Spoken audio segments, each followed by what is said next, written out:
Hey there, it's CJ Will and I'm cracking a pack. Today is pack number 8 in my Magic the Gathering Ikoria Lair of Behemoths bundle. Check out my preview video on my Ikoria bundle as I explain the concept of what is your pick. I've added the link to the preview video in the description below. So down to my last 3 packs. Got packs 8, 9, and 10 here. Just as a quick reminder as I go through this pack, I'm going to be reviewing it from a very casual Magic the Gathering point of view. Basically, what is your pick? Very quickly is my friends and I buy a booster box. We get together and draft it. There's 4 of us. We do 3 rounds of draft. Then we play one another. After each round, we tally up the records. At the end of each of the 3 drafts, we have a total record. First place gets first. Well, we don't keep the rares or mythic rares when we do the drafts. You keep everything else. At the end of all 3 rounds, all the mythic rares and rares out of the box go in the middle of the table. First place gets first pick, second place, second pick, so on and so forth. In Ikoria, I was able to draft Luris, Luca, the Sultai Triome, Showcase Art, and a few other cards. Anyway, so as I go through this pack, I'm going to be looking at it as if I were drafting this pack with my friends. Lots of the time, the mythic rare is not the first pick because you don't necessarily get to keep it. So more often than not, the uncommons are the prize of the pack. Okay, first card out of the pack is Mutual Destruction. It's a single black mana. It's a sorcery. This spell has flash. As long as you control a permanent with flash, as an additional cost to cast this spell, sacrifice a creature, destroy target creature. So a potential Bone Splitters at instant speed. I think this might be a little more constructed playable. I traded a couple of times to get enough flash cards in my deck to use this as a flash or instant. Didn't really happen, although I think just as a Bone Splinters, it's perfectly fine as well. Next up is Spell Eater Wolverine, 3 mana, 2 and a red. It's a Wolverine. It's a 3/2. Spell Eater Wolverine has double strike as long as there are 3 or more instant and or sorcery cards in your graveyard. Yeah, if you're playing in the blue-red spells deck, this card is fine enough. Even if it isn't in the blue-red spells deck, a 3/2 for 3 is not bad either. Adaptive Shimmerer, 5 generic mana. It's an insect. It's a 0/0. Has flash. Adaptive Shimmer enters the battlefield with 3 +1/+1 counters on it. No, I don't like this card at all. I tried it out one time. Didn't like it. I mean, sure, you can mutate on top of it, and the +3/+3 counters add to the power of whatever creature you've chose to go on top. Nope, didn't like it at all. Phase Dolphin, 3 mana, 2 and a blue. It's an elemental whale. It's a 1/4. Whenever Phase Dolphin attacks, another target attacking creature can't be blocked this turn. Yeah, I never really saw this as an offensive card. It was more of a defensive card. You know, you play it on turn 3, you have 1/4. It kind of holds the ground down until you can get maybe some flyers up in the air or have bigger attackers. It didn't just really fit into any of the blue decks I wanted to play. I really like playing blue-white, but Phase Dolphin was not a card that I was very interested in playing at all. Next is Bushmeat Poacher. It's 4 mana. It's a human soldier. It's a 2/4. You can pay 1 generic mana, tap it, sacrifice another creature. You gain life equal to that creature's toughness. Draw a card. I didn't like this card to begin with, but then after I saw it played in one of the rounds against me, it is definitely a great card. It's more of a controlled deck, maybe a blue-black deck, maybe even a longer-range black-green deck.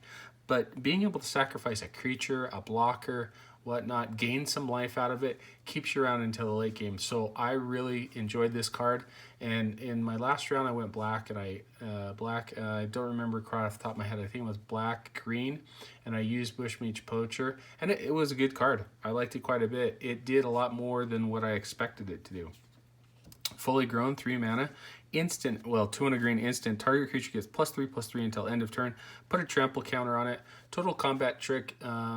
It's quite a bit more expensive giant growth or even some of the 2 mana growth. Though being able to put a trample counter on a creature is a decent trick. The only thing is you want to have it be a creature that matters. So a creature that's got power 4 or 5 or greater. By that time, do you really need Fully Grown to win combat? Checkpoint Officer, 2 mana, 1 and a white. It's Human Soldier. It's a 1/2. For 1 and a white, you can tap it and then tap target creature. I wanted to like this card because I like these sort of tricks, you know, abilities in a blue-white blue, white, black control deck. Checkpoint Officer, the 2 mana to invest into it was too much.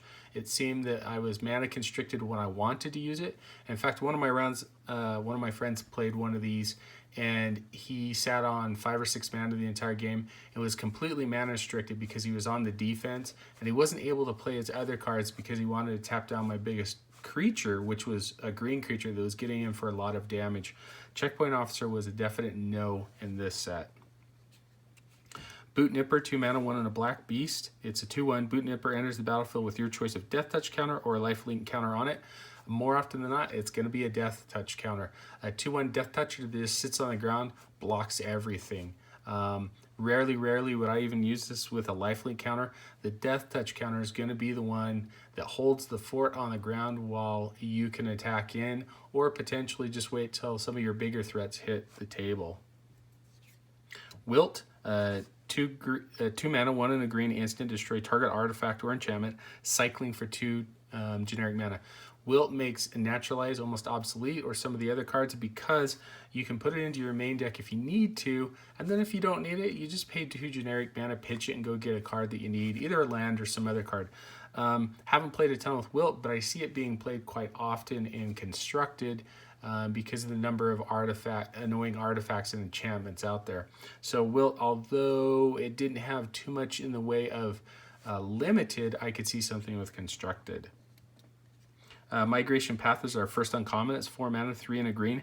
It's a sorcery. Search your library for up to 2 basic land cards, put them onto the battlefield tapped, then shuffle your library, cycling 2.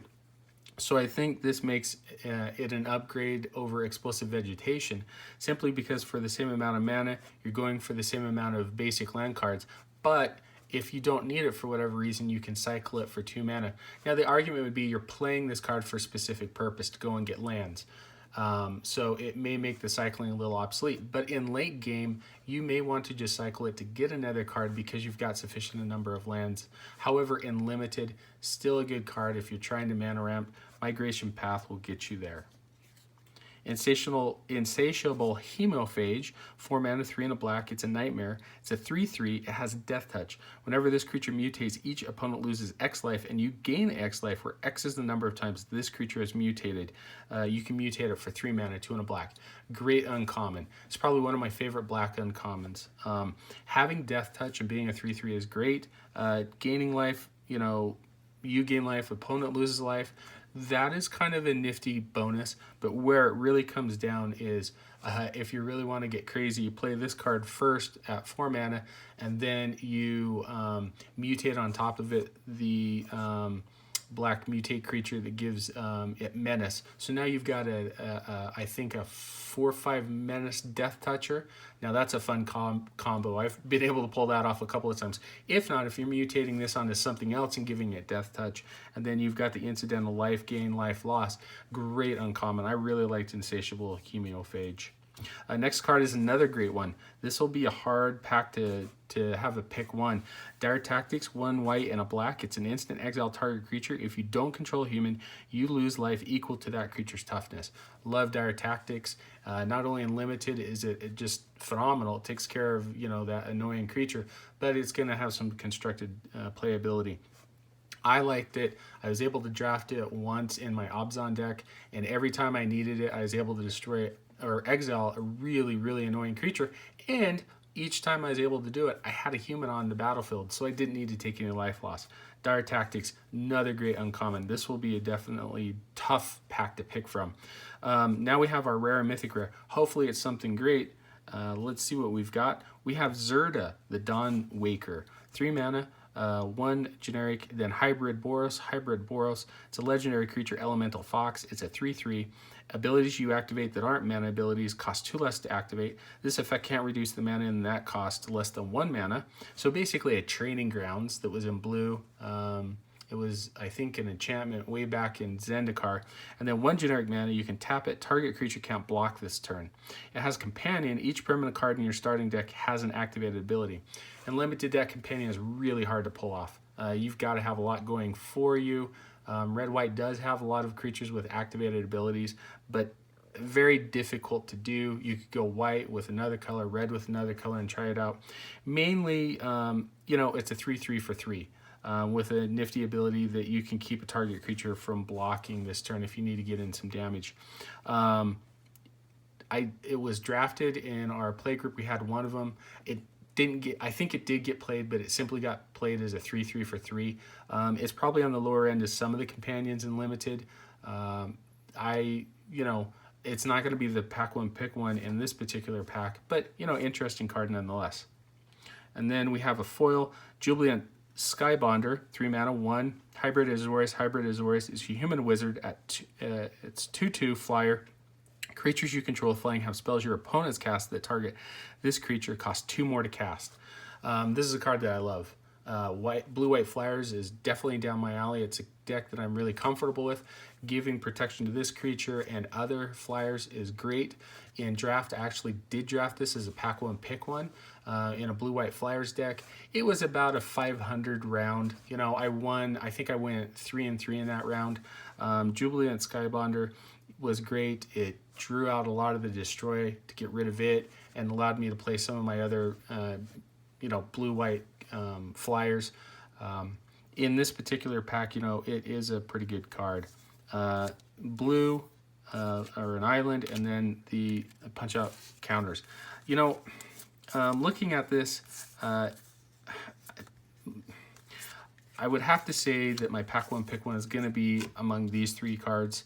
Like I said, I'm most comfortable going blue-white, but I was able to play with all 3 of these in different rounds. In fact, in the same deck, I played these 2 cards. If I had to pick a pack one pick one, I would probably go with something that would allow me to focus on one color. Even though I like blue-white flyers, they seem to be a little bit weaker.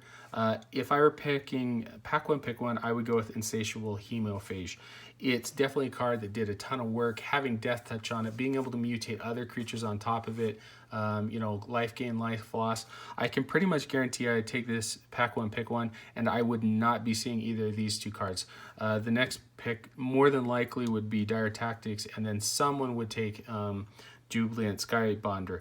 If for whatever reason it came around, I would definitely take Jubilant Skybonder because I know that you could do some sort of Esper or white-black or white-blue. But in this particular pack, Insatiable Hemophage gets my pick. Hope you enjoyed the video. If you did like it, please subscribe and share. Take some time to tell me in the comments section what was your pack one pick one. Until next time when I'm back to crack pack number 9 on my Magic the Gathering Ikoria Lair of Behemoths, what is your pick?